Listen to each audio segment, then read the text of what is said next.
Good evening. Welcome to our Wednesday night service. Glad to have you aboard. Let me give you a little bit of an announcement. Number one is this is our last Wednesday night service here at our home. Next week we'll be continuing the John study in person at St. Vincent's 119 at 6:30. That's on Route 119 also. So we want to invite everyone that can come. We'll continue our study with John. And the second thing, I don't usually do this, but I want to do this. We do not ever solicit for money, and nor will we, but I want to thank all of you that have donated to Correll Ministries. I don't get an opportunity to do that personally to each one of you, but I want to do that. So remember, next Thursday night at 6:30, we'll be having our study, not Wednesday, but Thursday, and we want to invite all of you there. All right, let's go in the news and tell you some of the things that are happening. Actually, what I need to do is bring up my study, because I didn't do that yet, but when I get that, I'll show you in the news. A lot of in the news this week, and as we watch it, we are at the 24th, obviously. And I want to give you some right now, skip right down to economy, and let me show you what's happening here. This one said from this week, the injustice of Biden's equity agenda. Just listen to this well.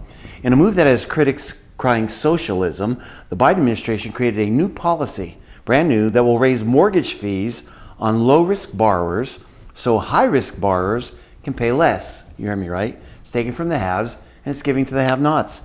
The most affected group, those with credit scores between 720 and 759, those are good credit scores, who also have a down payment of 15 to 20%, would pay an additional $3,200 in fees. That's just for low-income people to be able to get mortgages. Unlike other left-wing economic plans, which transfer money from the wealthy to the poor, under this scheme, borrowers with good credit will pay more even if they have less money. We are very familiar with this dynamic when it comes to categories like race and sex and religion and the suite of LGBTQ identity categories. Applicants to medical school are rewarded and punished based on their skin color as much as their competency, and male-dominated professions like computer science are seen as evidence of sexism, not evidence that women like different things. The Biden administration's new mortgage fee policy is just an extension of this logic, as they attempt to level the playing field, they say, so those with bad credit will have the same outcome as those with good credit. This playing field should not be leveled. Let me repeat it, should not be leveled. I don't want to live in a world where responsible people are treated the same as irresponsible people. Yes, it's another Biden blunder, another Biden baloney policy, and it's coming our way. Let me give you another one as we're speaking about the economy. Recession, you've been hearing me say this for a while, and I'm going to continue because that's what's happening. Not if, but when. The Fed's recession risk indicator is the highest it's been in 40 years.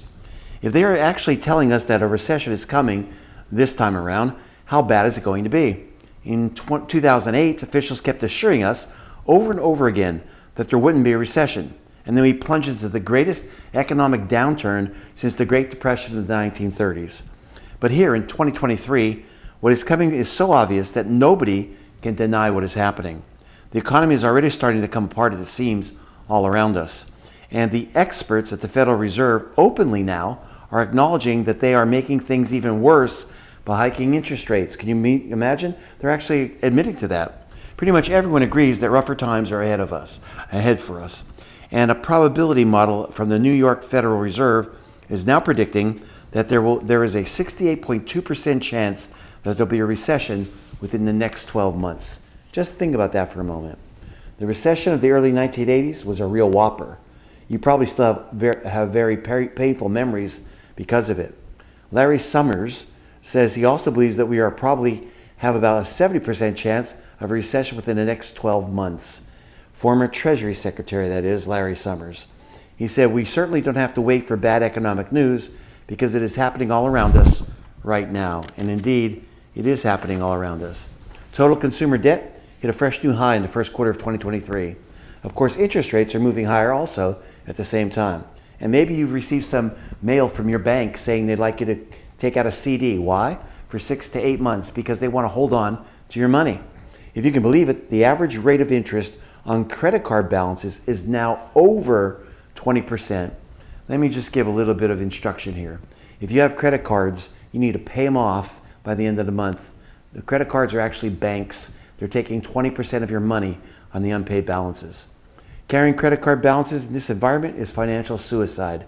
But many Americans find themselves forced to charge food and other basic supplies these days because they don't have any other options. I made it a law a long time ago that I would never charge food. Now understand, some of you may have to do that.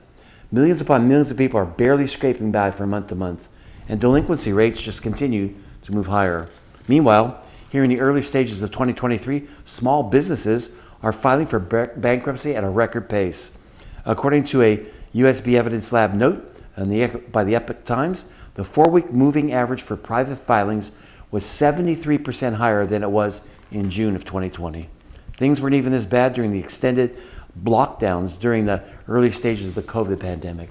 Large companies all over the United States have already started conducting mass layoffs, as I've shared with you week after week. Needless to say, they aren't letting people go because they think the economy is going to turn back around. They can see what's coming, and they're trying to get ahead of it in an early advance. Let me give you one more very troubling sign. In April, the federal government brought in 26.1% less tax revenue than it did in April of 2022. That's one number the federal government cannot doctor, and it's absolutely horrible. So what should you do? Well, I would encourage you to do whatever you need to do in order to get out of debt and get prepared for very tough times. Our system is in the process of melting down, and the government's not going to come riding to your rescue with everything when everything finally hits the fan. Again, as we continue at this bad news economically, I wish I didn't have to tell you this, but this one is really horrendous. Matter of fact, I had to check it out 3 times in order to verify it. I pray this never happens, but it says this: the U.S. may freeze bank withdrawals as currency fear rises, experts warn. An expert in economics is warning that the Biden administration may be looking at ways to lock down your checking account, literally banning withdrawals from the banking system. The teams Biden has installed in power in the federal government already have moved to force you to buy an electric car, limited kinds of appliances you can buy, no gas, censor the questions you can raise about fair elections, and much, much more. Now the next step could be your bank account, according to hedge fund manager and macroeconomic expert Hugh Hendry. A report by the Daily Dog explained Hendry was in an interview with Bloomberg Markets when the questions of mass panic and capital flight came up. He said the moves away from the U.S. banking system, which recently has several major institutions fail, is justified.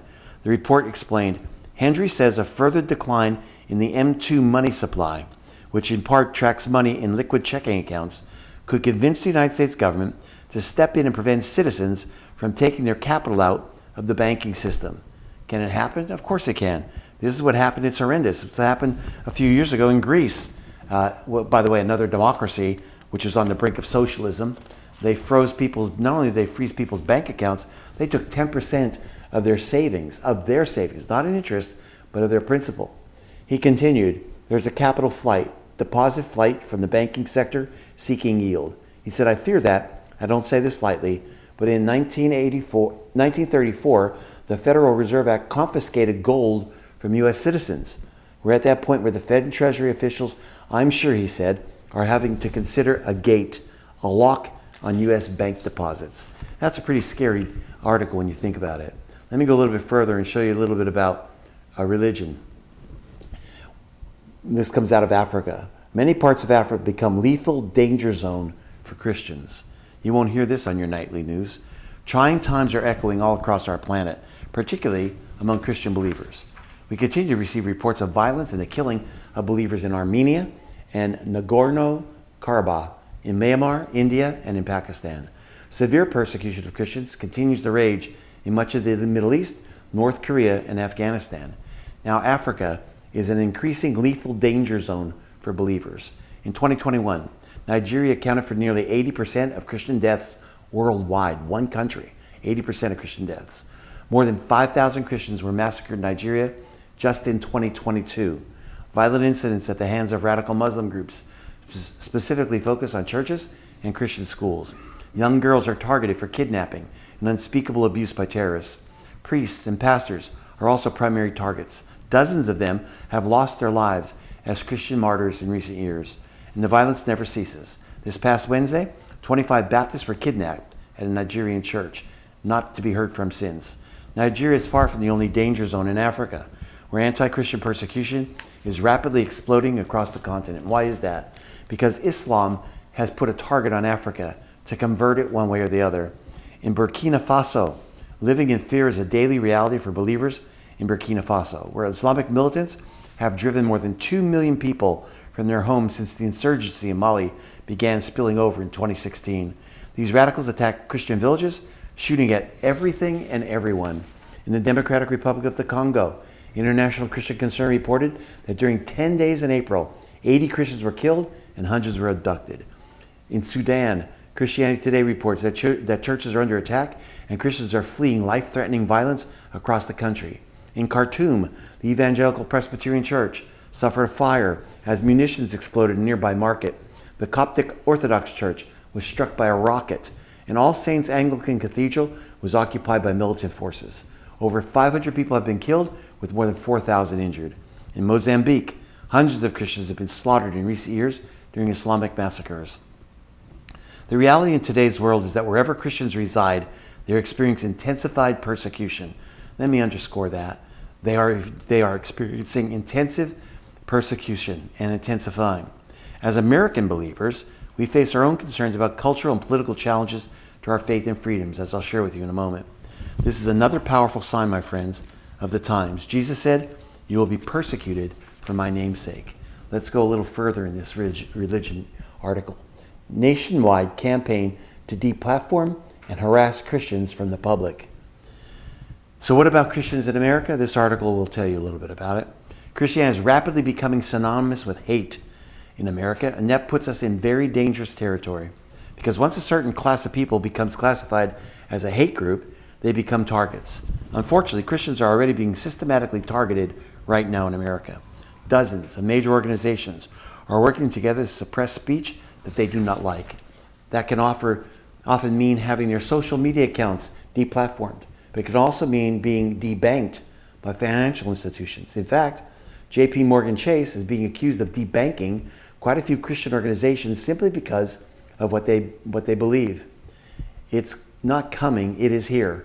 19 Republican state attorneys general asserted on Tuesday that JP Morgan Chase debanked organizations for their conservative and religious tendencies, calling on the nation's largest financial institution to respect the viewpoints of their customers. The officials stated in a letter to the firm provided by the Daily Wire, with the National Committee for Religious Freedom, a nonpartisan faith-based nonprofit organization dedicated to defending the right of everyone in America to live one's faith freely, has had its Chase account nixed. A credit card processor owned by Chase likewise terminated the account for Family Council, a conservative religious organization working to strengthen traditional family values.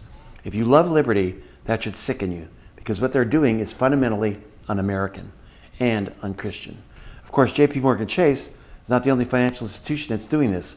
Many others have also been shutting down accounts that belong to outspoken Christian groups and outspoken Christian individuals. And who has done that? PayPal. But the corporate media is very quiet about this trend, because they're generally very hostile to conservative Christians as well. So just think about it. When is the last time you saw a positive report about conservative Christians on a news show? Almost 100% of the time, if a Christian character appears on a television show or in a movie, we're supposed to feel negatively about that character. Once you realize what's going on, you'll start to see it everywhere. And this endless barrage of propaganda has sparked a very alarming wave of violence against our churches. Listen, Joseph Goebbels was a propaganda master in Germany. They didn't kill Jews and have the German public accept it without some propaganda. Over 400 acts of hostility have been committed against churches in the last 5 years, including vandalism, arson, gun-related incidents, bomb threats, and more. Of these incidents, 137 occurred in the months between January and September of last year. Almost every single day in America, there's a new act of violence against Christians somewhere in this country. But once again, the corporate media doesn't really want to talk about this. They'd rather talk about the positive effect of transgenderism. Meanwhile, the federal government made it abundantly clear how they feel about Christians. Not too long ago, it was revealed that the FBI was actually trying to develop plants within certain types of churches. The FBI recently sought to develop sources inside Christian churches and Catholic dioceses as part of an effort to combat what they call domestic terrorism. According to internal documents released by the House Judiciary Committee this last Monday, California has launched a new hotline where people can report hate acts. for residents to report these hate acts. Californians will be able to snitch on their neighbors for committing hate acts, which the service explicitly states do not always include violence. This is the same thing that happened in Nazi Germany. You can report your neighbors who are Jews. This hotline is not intended to protect Christians from all of the hatred that is being directed towards them. But if you accidentally misgender someone, that could certainly get you into trouble. And if you point out that the Bible says that certain things are evil, you better hope that there aren't any snitches around. This is our country now. It's like East Germany in the 1980s, and it's only going to get worse if things don't change. As our society becomes even more hostile to Christianity and to Christians, we will see levels of persecution that most of us have never imagined. The left is absolutely obsessed with winning the culture war. And they've already shown that they are willing to sink to every very deep lows in order to accomplish that goal. So we're watching it happen in America. Let me give you another one under religion. PETA teams up with AI to rewrite the Bible. If this wasn't pathetic, it would be extremely hilarious. And of course, the left is hell-bent on warping the Word of God. Once again, the left is trying to appropriate the Bible for its own political purposes, this time with the help of artificial intelligence. Yes, People for the Ethic Treatment of Animals, PETA, last week published a rather milquetoast rewrite of the book of Genesis, entitled The Book, PETA's Version of the Creation Story. The result is inherently offensive, and it's rather underwhelming. In the incredibly sanitized version of the Bible, Cain isn't a murderer. Nimrod stops being a hunter. Hagar is a chef. A dog takes the place of Isaac on Mount Moriah, and there is no sacrifice. Pharaoh's butler and baker both live. Pharaoh dreams involve vegan preaching, not the famine responsible for uniting Jacob's family. Somewhere between the AI and the woke's cold as PETA, basic details get lost.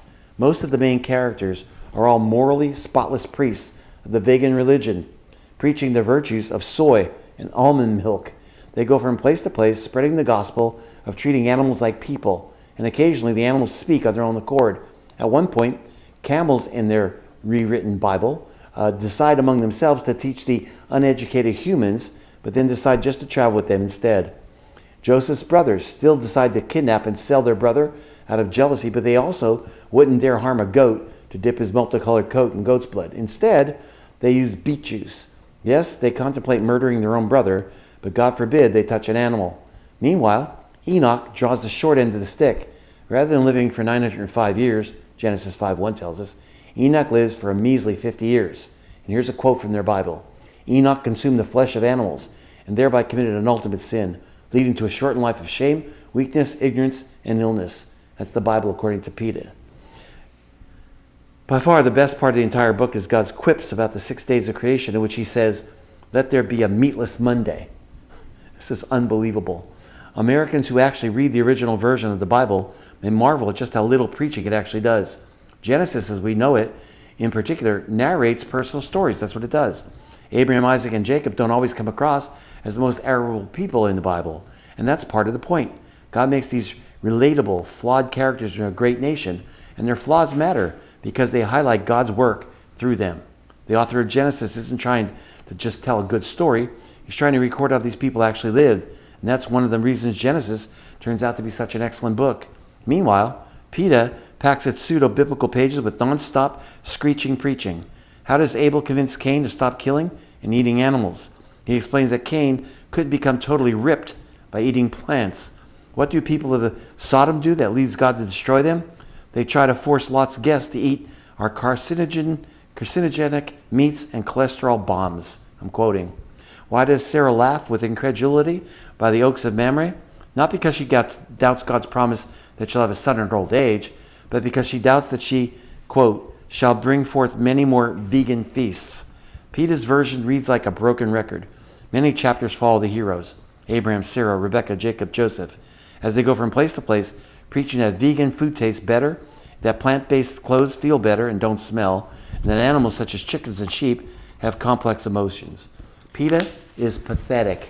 I'd like to give you my own acronym for them, but it's pathetic. Let me go a little bit further and tell you a little bit this about moral decay. Transformers, you know the movie. goes woke. Non-binary robot pushes trans agenda. Listen, every place you go in America is showing this, and I'm going to give you my opinion in a moment. The show's Transformers Earthspark is based on Hasbro's beloved robot toys. It's widely popular among kids from the ages of 2 to 11. Let me read that again. It's popular, widely popular, from kids from the ages of 2 to 11. And that's the transgender audience. That's their target audience. Sadly, like almost all cartoons on TV today, it's pushing the ideology that gender is fluid and one can choose how they identify or not identify at all or as non-binary. In a recent clip, the robot named Nightshade makes an introduction with they-them pronouns to a character named Sam, whose pronouns are she-they. Sam then shares her fears that sometimes the world can be a scary place, I'm quoting.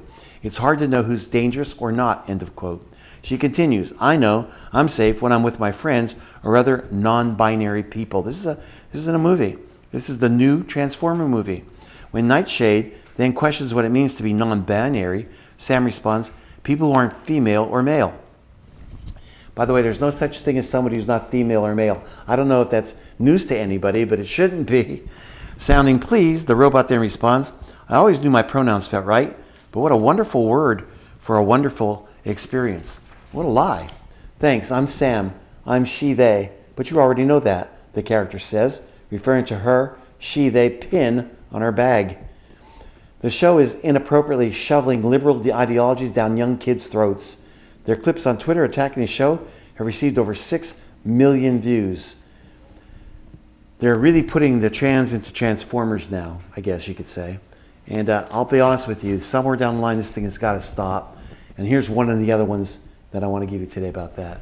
This is Target. No doubt you've heard about them. I have 3 articles on them today. Target hires trans Satanist to design Pride clothing line. Target has gone to hell to get a new designer for its Pride products, choosing avowed Satanist Abpralin, who claims, quote, Satan loves you, and much better than that, Satan represents pronouns. They think they're untouchable, Target does.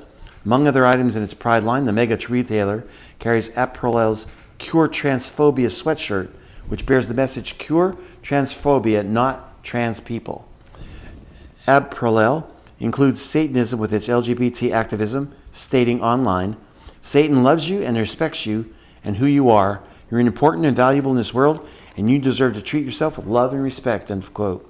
The statement continues, LGBT plus people are so often referred to as being a product of Satan or going against God's will. So fine, we'll hang with Satan instead. So naturally, Satan respects pronouns. He loves all LGBT people. Let me say something. Satan hates everyone. Every child ever born, Satan hates. Don't fool yourself. LGBTQ people, Satan hates. He loves you to do sin. He hates you. And let me tell you, the only one that'll love you is Jesus.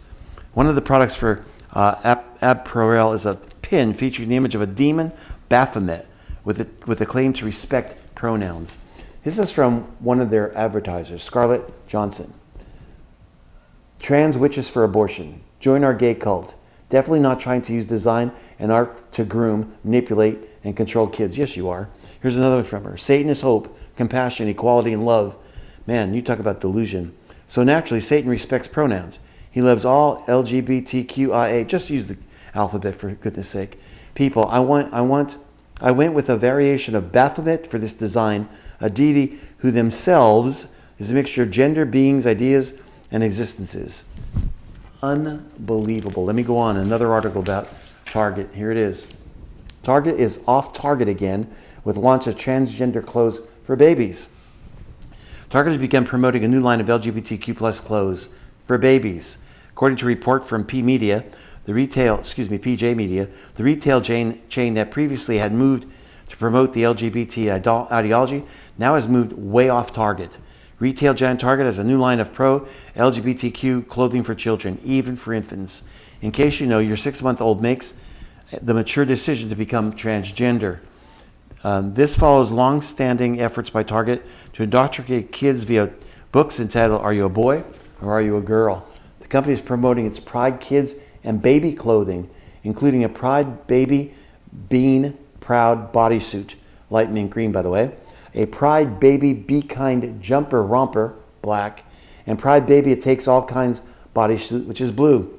For the older crowd, they say we have a t-shirt that says, "Trans people will always exist," as well as a pink t-shirt with an image of a woman laying on a bed with the words, "Busy thinking about girls." We also have a shirt showing artistic drawings of unclothed people, representing different pronouns, colors, and body types. The shirt, although placed near the younger kids' clothing, is listed on Target's website as an adult t-shirt. It's never too early to start promising your kids to think their bodies are defective and to confuse them about their gender and sexuality, according to Target. The next one about Target. Target pulls some LGBTQ plus merchandise from stores ahead of June Pride Month after threats to workers. So listen to this article. It's interesting. Target is removing certain items from its stores and making other changes to its LGBTQ plus merchandise nationwide ahead of Pride Month after an intense backlash from some customers, including violent confrontations with its workers. Target declined to say which items it was removing, but among the ones that garnered the most attention were tuck-friendly women's swimsuits that allow trans women who have not had their gender-affirming operations to conceal their private parts. It's absolutely ridiculous. Designs by Correll, a London-based company that designs and sells occult and satanic-themed LGBTQ clothing and accessories, have also created backlash. The Pride merchandise has been on sale since early May. Pride Month is held in June.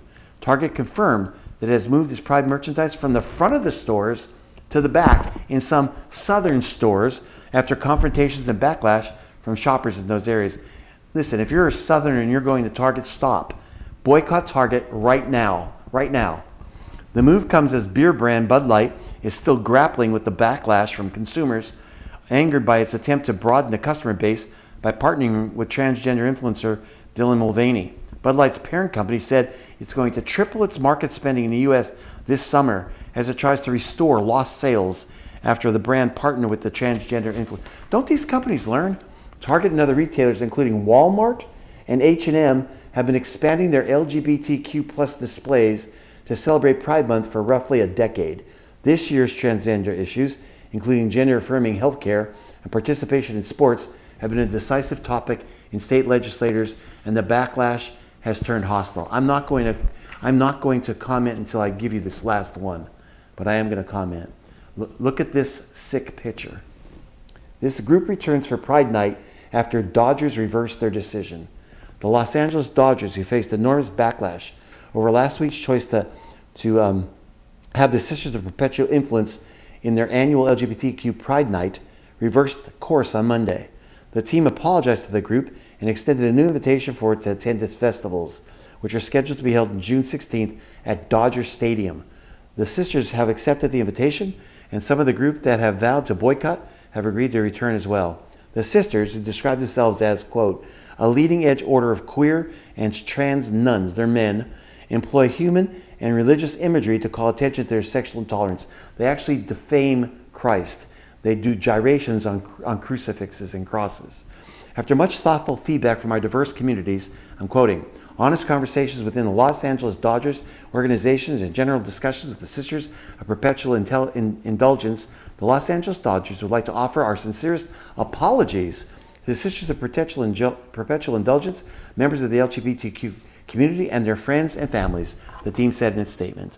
The Dodgers, who integrated Major League Baseball in 1947 by calling up Jackie Robinson, have long viewed themselves as champions of inclusion, and the annual Pride Night has been a highly priority event for the team. The decision to disinvite the Sisters of Perpetual Indulgence, which came after complaints from politicians and religious groups, resulted in a swift backlash. LA Pride, the organization that runs the LA Pride Parade and Festival, pulled out of the Dodgers event in protest, as did this group like the Los Angeles LGBT Center and the American Civil Liberties Union of Southern California. Man, I have to get to the end of this because I want to tell you something. All this came less than a year after the team took a large step in acknowledging the failures of its past by inviting the family of Glenn Burke, the first major leaguer to come out as gay, to last year's Pride Night. Burke, who made little attempt to hide his sexuality, was traded to the Oakland Athletics after refusing the team's offer of a $75,000 toward his honeymoon, provided he married a woman. Once a promising prospect, his career faded quickly and he died of AIDS complications in 1995. In the team's statement announced it had revisited the sisters, the Dodgers acknowledged that there was more work to be done to repair the relationship with the community. Quote, in the weeks ahead, we will continue to work with the LGBTQ partners to better educate ourselves, find ways to strengthen the ties that bind, and use our platform to support our fans who make up the diversity of the Dodgers family, the statement said. Okay, here's what I'm going to say. Look, if nobody else is saying it, I will. God is going to destroy America swiftly if we don't change course. Let me repeat it. God's going to destroy America externally and internally if we don't change course. Let me also say, if you're a Dodgers fan and a Christian, you can't be both. It's time to decide who you want to serve. And if you're a Christian and a player on the Dodgers or a worker for the Dodgers organization, choose you this day who you will serve, whether it be God or money. It comes to a point where you're going to have to start boycotting and making your voice known. If there's 52% of Christians in America, where are you? What are you doing? Who are you protesting? Are you allowing this? Continue to allow it? I'm never going to shop at Target again. Not that I do anyway, but I'm not going to. There's times we have to put a line in the sand and say no more, and we have to do that. Let me give you a little bit more, as if we need a little bit more. We know that things are going to happen around our globe through our planet. Popocatépetl volcano erupts over central Mexico. This is starting to happen. Etna erupted this week also. I won't read it to you, but they took 25 million people live within 60-mile radius of this volcano. 25 million. You talk about acts of God. We are setting ourselves up. The whole world is. And I'm afraid it's going to happen. Vengeance is God's, not ours, it's His. Some good news. 15-year-old New Testament fragment uncovered. Total agreement with the Bible. European researchers uncovered a 15-year-old fragment from the Gospel of Matthew, written in Syriac, that he says agrees with the Syriac text, was discovered only due to modern technology. So as the world turns against God and as America turns, we're finding more and more things that are proving the Bible. That's not coincidental. God is showing us that He's alive. Let me give you another one for this week. 3,000-year-old pottery supports biblical story of the Queen of Sheba and Solomon, researcher says. On a clay jug found this week, the biblical story of Solomon receiving a visit from the Queen of Sheba because it suggests the two kingdoms already had a relationship, according to the archaeologist who found it. So we're watching things happen on both ends, almost diametrically opposed. God is showing Himself out, and the enemy is showing himself out. And lastly, let me just give you a little more encouraging news. Most Americans raised by Christian moms are still Christians today, a poll says. Large majority of Christians who grew up with Christian moms remain Christians as adults, according to new research from the American Bible Society that also shows faith has more staying power among kids than atheism. The research found that 73% of children who grew up Protestant remain Protestant as adults. A well-known proverb offers the explanation. Start children off the way they should go, and even when they're old, they will not depart from it. Proverbs 22:6. This verse has challenged and comforted many Christian mothers and fathers throughout the years, the report said. The new data on mom bears out the verse, the report says. Meanwhile, 1/3, 32% of adults who grew up atheistic say they are now Christians. This movement is larger than the movement out of the faith camps. Christian history is well populated with faithful mothers, the report said. The Bible tells of Timothy's faith being influenced by his mother, Eunice by his grandmother, Lois. Bishop Augustine recognized the powerful prayers of his mother, Monica. Reformers John and Charles Wesley were grateful for the guidance of their mothers, Susanna. Make no mistake about it. As I give you in the news, I'm telling you, we are getting very, very close. And I do believe that if America doesn't change, I'm going to say it over and over again, then we are right in line for God's judgment. It can come internally, it can come externally, or it can come both. But we have to change. I'm thankful that you and I are of a different kingdom. And I know some of you out there will say amen to your iPad or to your TV, wherever you're watching it.